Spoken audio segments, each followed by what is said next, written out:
सालों पहले कैलाशपुर गांव के पास एक जंगल था। वहां एक बड़ा सा बरगद का पेड़ था, जिस पर एक कौवा और एक कबूतर दोनों अपने अपने घोंसले में रहते थे। एक रात उस जंगल में तेज आंधी चलने लगी। देखते ही देखते बारिश शुरू हो गई। कुछ ही देर में जंगल का जो भी था सब बर्बाद हो गया। अगले दिन कौवे और कबूतर को अपनी भूख मिटाने के लिए कुछ भी नहीं मिला। तभी कबूतर ने कौवे से कहा, हम इतने प्यार से इस जंगल में रहते हैं, लेकिन अब हमारे पास खाने के लिए कुछ नहीं है। तो क्यों न जब मैं अंडा दूं, तो तुम उसे खाकर अपनी भूख मिटाना और जब तुम अंडा दोगे, तो उसे खाकर मैं अपनी भूख मिटा लूंगा। कौवे ने कबूतर की बात पर सहमति जताई। संयोग से सबसे पहले कौवे ने अंडा दिया और कबूतर ने उसे खाकर अपनी भूख मिटा ली।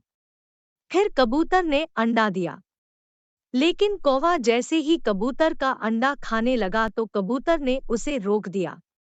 कबूतर ने कहा, तुम्हारी चोंच साफ नहीं है, तुम इसे धोकर आओ, फिर अंडा खाना।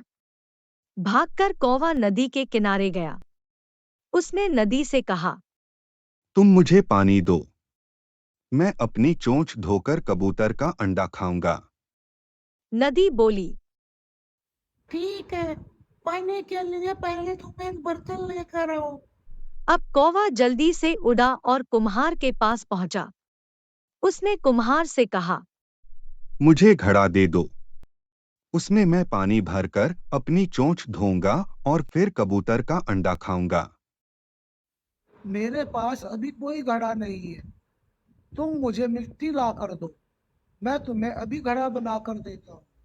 यह सुनते ही कौवा उड़ा और जहां से कुम्हार मिट्टी लाता था वहां पहुंचा और धरती माँ से मिट्टी मांगने लगा।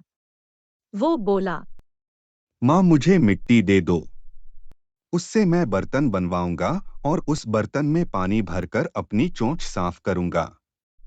फिर अपनी भूख मिटाने के लिए कबूतर का अंडा खाऊंगा।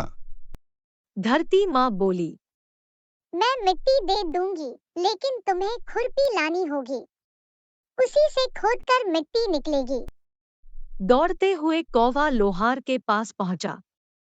उसने लोहार से कहा, मुझे खुरपी दे दो, उससे मैं मिट्टी निकालकर कुम्हार को दूंगा और बर्तन लूंगा।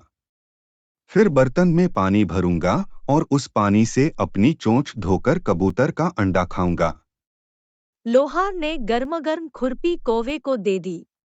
जैसे ही कौवे ने उसे पकड़ा उसकी चोंच जल गई और कौवा तड़पते हुए मर गया। इस तरह चतुराई से कबूतर ने अपने अंडे कौवे से बचा लिए। कहानी से सीख। कौवे और कबूतर की कहानी यह सीख देती है कि दूसरों पर आंख बंद करके भरोसा नहीं करना चाहिए। इससे नुकसान खुद का ही होता है।